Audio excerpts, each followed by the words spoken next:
Hello and welcome. I'm Oksana Bonita. This is Midwest Crime Corner.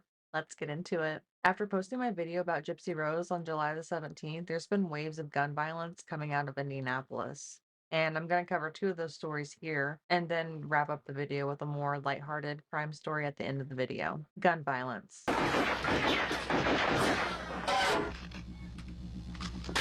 What is gun violence? Oh man, I shot Marvin in the face. Why the fuck you do that? I didn't mean to do it. It was an accident. Gun violence is any violence that involves the use of a firearm. This can include criminal and non-criminal acts such as homicide, suicide, and accidents with firearms resulting in injury or death. So, gun violence is just that, a violent act or accident carried out with the use of a firearm. Take your shot, fun boy. If we reduce the term gun violence to thinking that it's just a political buzzword, we're doing a massive disservice to victims of gun violence and survivors of gun violence. I can assure you that we do not consider it a buzzword. It is simply a fact and a reality that we suddenly had to be faced with. I am a survivor of gun violence. When I was just 14 years old, I had my first brush with death by an immediate family member who had a gun. Ultimately, this family member ended up taking their own life. I don't know if I'll ever cover that story on here. I have molded it around in my brain a little bit, but I have family that watch me on my channel, so I don't know if I'll ever cover that on here. I'm sure that would make them uncomfortable if I did so. I've been open about that day with people in my personal life, but that's a whole that's a whole other thing to be able to talk about that to people in your personal life versus talking about it to complete strangers on the internet. I do think my story could be an important one to tell, but I'm not anywhere near ready to talk about that publicly like this, but I do want to convey the fact that I am a survivor of gun violence to give some transparency here. So talking about gun violence is extremely important to me given what I lived through and because of what I'm seeing happening in the area that I partially grew up in. I spent my teens and my young adulthood in the south side of Indianapolis. When I was around 12 years old, I moved to the south side of Indy. And to see what is happening right now in central Indy and even on the south side, right where I used to live, it's pretty disheartening. Talking about gun violence is in no way a talking point to take away guns.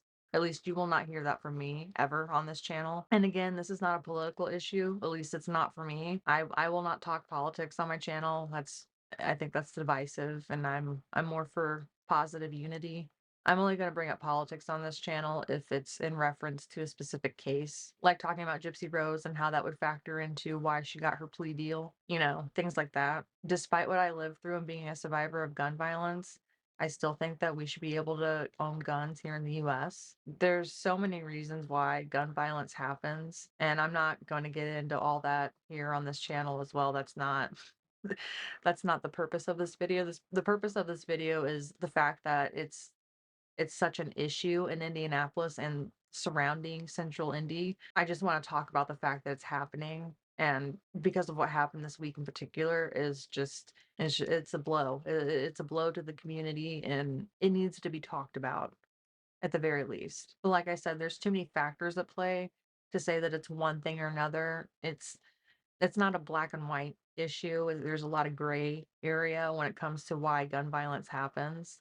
You can't look at it as just a mental health issue because it's so much more than that. I do think mental health is a large contributing factor, but it's too complex to say that it's fully that. But one thing is for certain that the gun violence in Indianapolis has been going on for way too long and it's only increased. And it really feels like there's no slowing down to it, especially amongst the youth in Indy. If you watch my intro to this video, all the headlines that I showed in the intro, all of those shootings, those happened in Indy within the last month. I could have gone back and added more, but it was a lot. I would have been here all day. Now, having to see multiple shootings happening almost every day, seeing the number of road rage shootings that are going up, and I just talked about that in a previous video that I did. Seeing 14-year-olds out here carjacking people at gunpoint, 14-year-olds with automatic guns, my heart just sinks. Again, especially after what happened this week in Indy. Just a few years ago, Indy was topping Chicago with the number of homicides per year. Although it seems to have slowed down now and Indy's lagging behind, thankfully, but still very high up there. Our first story that we're going to look at happened on Indy's southeast side Tuesday night of July the 16th, a little after 8 p.m. at the intersection of Thompson and Emerson. A road rage incident culminated when the driver of a black Honda took it upon himself to use his car as a barricade to prevent the driver of a white truck from leaving the intersection of Thompson and Emerson. The driver of the black Honda then got out of his car with a gun in his hand and approached the driver of the white truck. 29-year-old Gavin Desar was pronounced dead after arriving at a nearby hospital after succumbing to his gunshot wounds. It isn't clear yet which driver was the initial instigator in the road rage incident, but from the video taken on a witness's cell phone of the shooting, it is very clear that Mr. Desar took it upon himself to leave his vehicle with his gun in his hand, approach the driver of the truck, yelling at the driver of the truck, punched the driver's door with the gun in his hand, and even pointed the gun into the driver's door. While yelling at the driver of the truck, Gavin is seen switching his gun from his right hand to his left hand, something that I doubt the driver of the truck was able to see with how subtly Gavin switched the gun from hand to hand. Immediately following the exchange of the gun between his hands, Gavin raises his right hand back up and points. In response, the driver of the truck opened fire on Gavin. The owner of the white truck stayed on scene and was detained and later released without any charges, with IMPD stating that they believe that the shooting was done in self-defense. Although as of Friday, July the 19th, the shooting was still under investigation. What that witness captured on their cell phone, it was posted online and it went viral. I'm going to show the video in its entirety. It's quite short. It's only 7 seconds long. And you do see Mr. Desar being struck by the bullets, but you don't see any blood. You don't see anything like that. You hear it and you see him drop down to the ground. But I think the video is extremely important to witness. So I'm going to count down from 5 again, like I did in my Gypsy Rose video, in case you need to skip forward if you don't want to hear it happening. 5, 4, 3, 2, 1.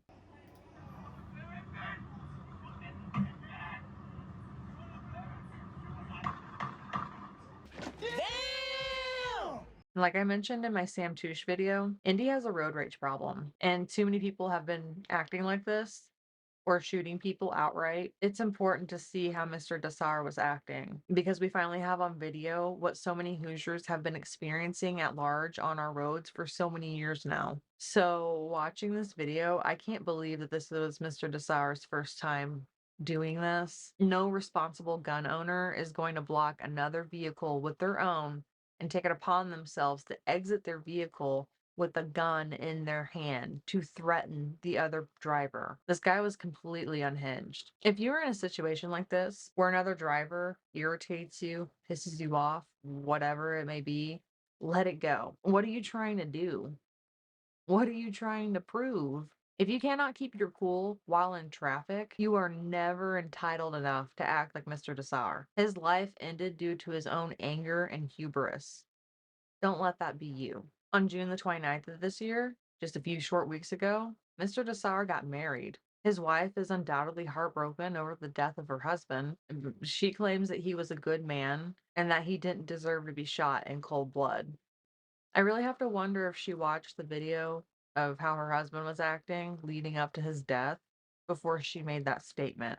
He was shot in self-defense, not in cold blood. I highly doubt the driver of the truck wanted to shoot him, but from their standpoint, they didn't have any other choice. Indiana is not the state to be messing around like that in. We are the most southern northern state there is, and we are packing.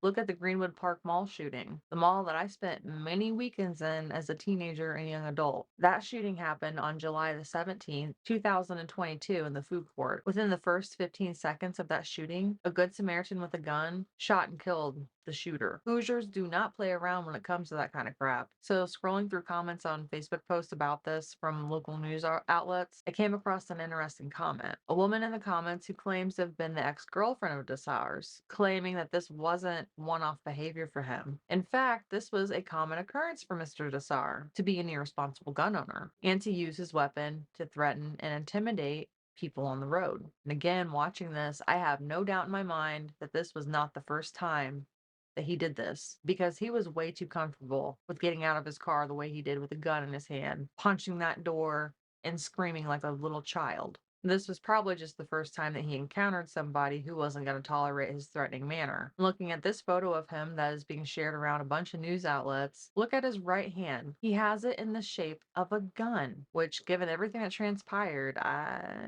So after this story made the rounds locally, an anti-gun violence advocate out of Indy, he shared the viral video to his Facebook page, warning people to be careful while they're out here driving. Don't be so quick to lay on the horn. Don't roll it out of your window to be yelling at people. Just go on about your business because you don't know who's carrying a gun out here and what the heck they're going to be doing. The day after Ron G shared this to his Facebook page, he was shot and killed. The shooting happened Thursday morning, July the 18th, around 11 a.m. at the Citgo gas station at 38th and Arlington Avenue. Officers and paramedics responded and found Ron inside of his SUV having been shot and was pronounced dead on the scene. Ron was just 39 years old. Looking through videos of Ron online, he seems like such a bright light. Alrighty, Neptel. It's your boy Ron G. You can keep it P? Okay, bet. Stand on that.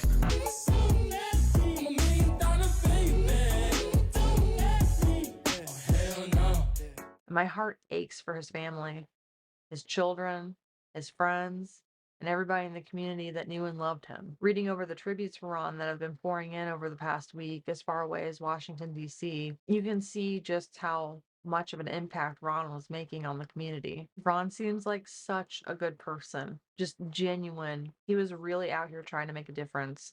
And he was. He was making an impact on the community. Indianapolis City Councilor Keith Graves told Fox 59 that Ron possessed the credibility that can reach people in their community that only very few can. And he used that in a very positive way. Back in 2018, Ron became a gun violence survivor himself after someone shot him. IMPD then thought that it was a targeted incident, but they were never able to make an arrest. Now, as of me making this video, IMPD has not made a statement about the motive in the shooting death of Ron. But given how Ron had already been shot before and they thought it was a targeted incident then, and how, again, Ron is the founder of an anti-gun violence movement, I'm going to have to assume for now, until IMPD states otherwise, that this was probably a targeted incident. This happened at 11 a.m., so broad daylight. It was very brazen. I would be very surprised if this wasn't a targeted hit. I am hoping that since this was an active gas station, that they were able to catch it on video. I'm hoping that IMPD is working on apprehending a suspect and they aren't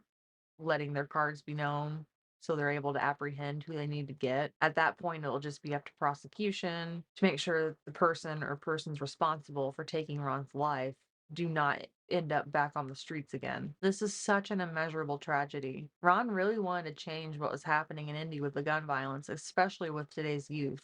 One of Ron's kids even became involved in what Ron was doing to try to help the community, and he even started his own youth program after several of his own friends had their lives ended abruptly due to gun violence. What Ron and his son set out to do is so noble and it's so pure. It is such a shame that Ron's life had to end this way, but that does not diminish the good that he was able to do in the community. Ron called for ceasefires in Indy. He held community gatherings, offered free food, free haircuts. He gave away free gun locks. Ron was out here really trying to make a difference in his community, like I said already. Like he was really about unity and education and just coming together and doing better for themselves and for their community at large. Through Ron's children, his legacy will live on, and Ceasefire Indy will be able to thrive and continue. I really hope IMPD is able to capture who took Ron's life. And like I said, it's going to be up to the prosecution to be able to hold them accountable and to keep them off the streets. Okay, so let's end this video on a lighter crime note.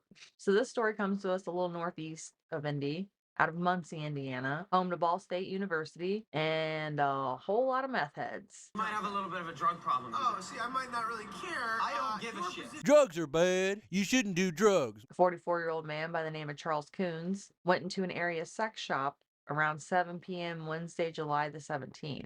The store clerk reported that Coons came in, looked around for about 2 to 3 minutes before he picked up a $189 spinning dancing pole and he bolted to the door. The store clerk chased him into the parking lot, and as she chased after him, Mr. Coons knocked her down to the ground. Shortly thereafter, the police were able to locate and apprehend Mr. Coons. He reportedly offered to give the pole back to the store, and after resisting arrest, he was sent to and booked into the Delaware County Jail, where he is now housed on a level 3 felony, as well as having a $22,500 bond. Coons stated that his reasoning for stealing the pole was that because he was hungry and he hadn't ate anything in days, and he wasn't able to get a job because he had a paper ID. Why the fuck you lying? Just last month in June, Kuntz was sentenced to probation because he was in possession of meth. As well as last summer, he was also caught and charged with possession of meth. Apparently, Mr. Kuntz has also been charged multiple times with domestic battery as well as more drug charges. I'm willing to bet that meth played a large role in the stealing of the pole. Hopefully that last story made you laugh as much as it made me laugh when I first read about it. Alright, that is going to wrap it up for today's video. Let me know your thoughts down below. If you live in the Midwest and there's a case that you want to see me cover on here, please let me know in the comments down below. I would love to cover any unsolved cases, missing persons cases, unsolved murders, whatever. There's a case you want me to cover, please let me know. Thank you so much for watching and supporting my channel. If you haven't already, give this video a thumbs up and hit that subscribe button if you're not subscribed. I'll catch you in the next one. Alrighty, Neptown. It's your boy Ron G. You can keep it P? Okay, bet. Stand on that.